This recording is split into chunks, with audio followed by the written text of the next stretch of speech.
بسم اللہ الرحمن الرحیم۔ محترم ناظرین، السلام علیکم۔ Welcome to the Muslim guidance. میں اپنے ماں باپ سے کس طرح ملاقات ہوگی، وہ منظر کیسا ہوگا، کن کن رشتہ داروں سے ملاقات ہوگی؟ محترم ناظرین، کسی بھی انسان کے لیے دنیا میں سب سے پاکیزہ اور محبت کرنے والا رشتہ اس کے ماں باپ کا ہوتا ہے۔ اس کے بعد انسان کے سگے بہن بھائی اور پھر رشتہ دار آتے ہیں۔ اس دنیا میں قائم یہ رشتے کسی بھی انسان کے لیے اولین ترجیح ہوتے ہیں، جبکہ کچھ رشتے تو ہماری زندگی کے لیے ایسے اہم اور لازم و ملزوم بھی ہو جاتے ہیں کہ ان کے بغیر زندگی گزارنا ناممکن اور محال ہوتا ہے۔ محترم ناظرین، جنت ایک ایسی شاندار اور بے مثال جگہ ہے جو اللہ عز و جل نے ایمان والوں کے لیے بنائی ہے، اور اس میں ایسی نعمتیں رکھی ہیں جو نہ کسی آنکھ نے دیکھی، نہ کسی کان نے سنی اور نہ ہی کسی دل میں ان کا خیال آیا۔ جنت کے بارے میں جو کچھ بھی بیان کیا جاتا ہے وہ صرف سمجھانے کے لیے ہوتا ہے، ورنہ دنیا کی اعلیٰ ترین چیز کا بھی جنت کی کسی نعمت سے کوئی مقابلہ نہیں۔ لیکن اب سوال یہ ہے کہ کیا انسان کی نام ختم ہونے والی زندگی میں بھی ہمارے یہ اہم اور پاکیزہ رشتے ہمارے ساتھ ہوں گے؟ اکثر ہمارے ذہنوں میں یہ سوال آتا ہے۔ احادیث میں ہے کہ جب کوئی روح علیین میں پہنچتی ہے تو وہاں پر موجود روحیں اس سے ملنے آتی ہیں اور دنیا میں موجود اپنے رشتہ داروں کے بارے میں معلوم کرتی ہیں۔ اس طرح سے جب کوئی انسان مرنے کے بعد علیجین میں پہنچتا ہے تو اس کے رشتہ دار اس سے ایسے ملتے ہیں جیسے کسی دور دراز سے آنے والے مسافر سے ملاقات کی جاتی ہے، اور دونوں آپس میں مل کر بہت خوش ہوتے ہیں۔ ارشاد باری تعالیٰ ہے کہ اے میرے بندو، آج تم پر نہ کوئی خوف طاری ہوگا اور نہ تم غمگین ہوں گے۔ میرے وہ بندے جو ہماری آیتوں پر ایمان لائے تھے اور فرما بردار رہے تھے، تم بھی اور تمہاری بیویاں بھی چمکتے ہوئے چہروں کے ساتھ جنت میں داخل ہو جاؤ۔ ان کے آگے سونے کے پیالے اور گلاس گردش میں لائے جائیں گے، اور اس جنت میں ہر وہ چیز ہوگی جس کی دلوں کو خواہش ہوگی اور جس میں آنکھوں کو لذت حاصل ہوگی۔ ان احادیث مبارک سے یہ بات ثابت ہوتی ہے کہ جنتی مردوں کی بیویاں بھی جنت میں ان کے ساتھ ہوں گی اور ایک ساتھ ہی جنت میں رہیں گے۔ وہاں جنت میں انہیں ہر وہ چیز مہیا کی جائے گی جس کی وہ خواہش کریں گے۔ حضرت ابو ہریرہ رضی اللہ تعالیٰ عنہ سے روایت ہے کہ رسول کریم صلی اللہ علیہ وآلہ وسلم نے ارشاد فرمایا، جس وقت کوئی بندہ مومن مرنے کے قریب ہوتا ہے تو رحمت کے فرشتے سفید ریشمی کپڑا لے کر آتے ہیں اور روح سے کہتے ہیں کہ نکل جا، تو اللہ سے رضا مند ہے اور اللہ تجھ سے رضا مند ہے، اللہ کی رحمت کی جانب اور اس کے رزق کی جانب اور اپنے پروردگار کی جانب جو کہ غضب ناک نہیں ہے۔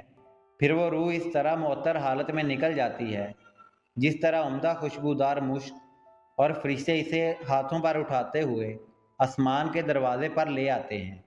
تو آسمان والے فرشتے کہتے ہیں کہ کیا عمدہ خوشبو ہے جو کہ زمین سے آئی ہے۔ پھر اس کو اہل ایمان کی ارواح کے پاس لاتے ہیں تو وہ ارواح خوش ہوتی ہیں، اور یہ خوشی اس خوشی سے بھی زیادہ ہوتی ہے جو کسی بچھڑے ہوئے کی آمد سے انسان کو میسر آتی ہے۔ پھر وہ پہلے سے موجود مومنین اس نئے آنے والے سے دریافت کرتے ہیں کہ فلاں آدمی نے کیا کیا اور فلاں آدمی کا کیا ہوا، یعنی جس شخص کو دنیا میں چھوڑ کر گئے تھے اب وہ کس حال میں ہیں۔ پیارے نبی حضرت محمد صلی اللہ علیہ وآلہ وسلم نے فرمایا کہ تمہارے اعمال تمہارے ان رشتہ داروں اور خاندان والوں کے سامنے جو آخرت یعنی عالم برزخ میں ہیں پیش کیے جاتے ہیں۔ اگر نیک عمل ہوں تو وہ خوش ہوتے ہیں اور کہتے ہیں کہ اے اللہ، آپ کا فضل اور رحمت ہے، بس اپنی یہ نعمت اس پر پوری کیجیے اور اس پر اس کو موت دیجیے۔ اس طرح ان پر گناہگار شخص کا بھی عمل پیش ہوتا ہے تو کہتے ہیں کہ اے اللہ، اس کے دل میں نیکی ڈال دے جو تیری رضا اور قرب کا سبب ہو جائے۔ مختلف روایات سے معلوم ہوتا ہے کہ جنت میں مختلف رشتہ دار ایک دوسرے کو پہچانتے ہوں گے اور ایک دوسرے سے ملتے جلتے ہوں گے۔ سورہ طور کی آیت نمبر 21 میں اللہ تعالیٰ کا فرمان ہے، اور جو لوگ ایمان لائے اور ان کی اولاد نے بھی ایمان میں ان کی پیروی کی تو ان کی اولاد کو ہم انہی کے ساتھ شامل کر دیں گے اور ان کے عمل میں سے کسی چیز کی کمی نہیں کریں گے۔ حضرت ابن عباس رضی اللہ تعالیٰ عنہ سے مروی ہے، بے شک اللہ تعالیٰ مومن کی آنکھوں کو ٹھنڈا کرنے کے لیے اس کی اولاد کو ان کے اصل مقام بلند کر کے ان کے پاس ان کے درجے میں پہنچا دیں گے، اگرچہ اولاد اپنے اعمال کے اعتبار سے اس درجے تک نہ پہنچتی ہو۔ پھر آپ صلی اللہ علیہ وآلہ وسلم نے یہ آیت تلاوت فرمائی اور جو لوگ ایمان لائے اور ان کی اولاد نے بھی ایمان میں ان کی پیروی کی، اس سے معلوم ہوتا ہے کہ انسانوں کی اولاد کو اس کی خواہش کے مطابق ان کے ساتھ ہی رکھا جائے گا۔ اور جو لوگ جنت میں جائیں گے تو یقیناً وہ لوگ ہوں گے جنہوں نے اس دنیا میں نیک اعمال کیے ہوں گے، جبکہ ایسے لوگ بھی ہوں گے جنہوں نے گناہ کیے ہوں گے لیکن اپنے گناہوں پر شرمندہ ہو کر اس دنیا میں ہی اللہ سے معافی مانگ لی ہو اور سچے دل سے توبہ استغفار کر لیا ہو، تو اللہ تعالیٰ ان کو معاف فرما کر جنت میں داخل کرے گا، جہاں اللہ عز و جل ان کی ہر خواہش پوری فرمائے گا۔ اور یقیناً اس کی خواہش میں سے ایک خواہش یہ بھی ہوگی کہ دنیا میں اس سے جو بھی گناہ سرزد ہو چکے ہیں یا کوئی گناہ والے اعمال اس نے کیے ہوں تو اس سے وہ تمام اعمال بلا دیے جائیں، کیونکہ جنت امن اور سکون کی جگہ ہے جہاں منفی خیالات اور غم و غصے کی کوئی گنجائش نہیں ہوگی، اور ایک مومن اور جنتی کے لیے ہر طرف خوشحالی ہی خوشحالی ہوگی، جیسا کہ سورہ بقرہ کی آیت نمبر 25 میں ارشاد باری تعالیٰ ہے، اور جو لوگ ایمان لائے اور نیک عمل کرتے رہے ان کو خوشخبری سنا دو، ان کے لیے جنت کے باغ ہیں جن کے نیچے نہریں بہہ رہی ہیں۔ جب انہیں ان میں سے کسی قسم کا میوہ کھانے کو دیا جائے تو کہیں گے یہ تو وہی ہے جو ہم کو پہلے بتایا گیا تھا، اور انہیں ایک دوسرے کے ہم شکل میوے دیے جائیں گے، اور وہاں ان کے لیے پاک بیویاں ہوں گی اور وہ جنت میں ہمیشہ رہیں گے۔ محترم ناظرین، ایک اور حدیث میں ہے کہ رسول اللہ صلی اللہ علیہ وآلہ وسلم نے فرمایا، جب اہل جنت جنت میں داخل ہوں گے ان میں سے کسی کو اپنے رشتہ دار سے ملنے کی خواہش ہوگی تو اس کا بستر اسے اڑا کر ان کے بستروں کے برابر پہنچا دے گا، اور پھر دونوں تکیہ لگا کر دنیا میں گزرے ہوئے دنوں کے بارے میں باتیں کرنے لگیں گے۔ ایک اور روایت میں ہے کہ رسول اللہ صلی اللہ علیہ وآلہ وسلم نے فرمایا، جو آدمی سب سے آخر میں جنت میں داخل ہوگا وہ گرتا پڑتا اور گھسڑتا ہوا دوزخ سے اس حال میں نکلے گا کہ دوزخ کی آگ اسے جلا رہی ہوگی۔ پھر جب دوزخ سے نکل جائے گا تو پھر دوزخ کی طرف پلٹ کر دیکھے گا اور دوزخ سے مخاطب ہو کر کہے گا کہ بڑی بابرکت ہے وہ ذات جس نے مجھے تجھ سے نجات دی، اور اللہ تعالیٰ نے مجھے وہ نعمت عطا فرمائی ہے کہ اولین و آخرین میں سے کسی کو بھی وہ نعمت عطا نہیں فرمائی۔ پھر اس کے لیے ایک درخت بلند کیا جائے گا، وہ آدمی کہے گا کہ اے میرے پروردگار، مجھے اس درخت کے قریب کر دیجئے تاکہ میں اس کے سائے کو حاصل کر سکوں اور اس کے پھلوں سے پانی پیوں۔ اللہ تعالیٰ فرمائیں گے، اے ابن آدم، اگر میں تجھے یہ دے دوں تو پھر اس کے علاوہ اور کچھ تو نہیں مانگے گا؟ وہ عرض کرے گا کہ نہیں اے میرے پروردگار۔ اللہ تعالیٰ اس سے اس کے علاوہ اور نہ مانگنے کا معاہدہ فرمائیں گے، اور اللہ تعالیٰ اس کا عذر قبول فرمائیں گے، کیونکہ وہ جنت کی ایسی نعمتیں دیکھ چکا ہوگا جس پر اسے صبر نہ ہوگا۔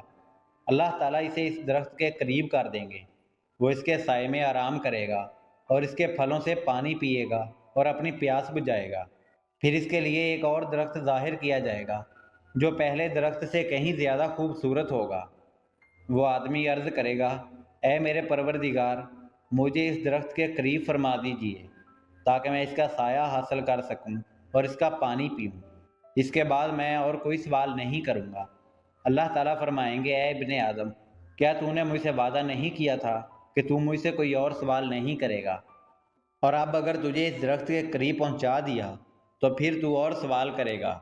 اللہ تعالیٰ پھر اس سے اس بات کا وعدہ لیں گے کہ وہ کوئی اور سوال نہیں کرے گا، تاہم اللہ تعالیٰ کے علم میں وہ معذور ہوگا، کیونکہ وہ ایسی ایسی نعمتیں دیکھے گا کہ جس پر وہ صبر نہ کر سکے گا۔ پھر اللہ تعالیٰ اس کو درخت کے قریب کر دیں گے اور وہ اس کے سائے میں آرام کرے گا اور اس کا پانی پیے گا۔ پھر اسے جنت کے دروازے پر ایک اور درخت دکھایا جائے گا جو پہلے دونوں درختوں سے زیادہ خوبصورت ہوگا۔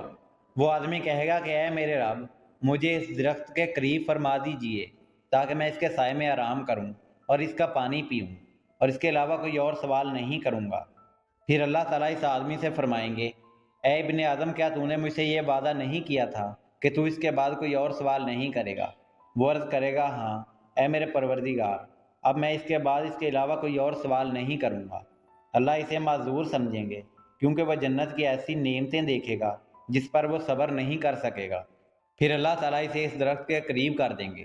جب وہ اس درخت کے قریب پہنچے گا تو جنت والوں کی آوازیں سنے گا، تو پھر وہ عرض کرے گا، اے میرے پروردگار، مجھے اس میں داخل کر دے۔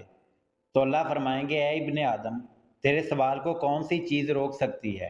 کیا تو اس پر راضی ہے کہ تجھے دنیا کے 10ویں حصے کے برابر دے دیا جائے؟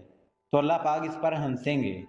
ہنسنے کی وجہ سے جب وہ آدمی کہے گا کہ اے رب العالمین، تو رب العالمین ہونے کے باوجود مجھ سے مذاق فرما رہے ہیں، تو اللہ تعالیٰ فرمائیں گے کہ میں تجھ سے مذاق نہیں کرتا، مگر جو چاہوں کرنے پر قادر ہوں۔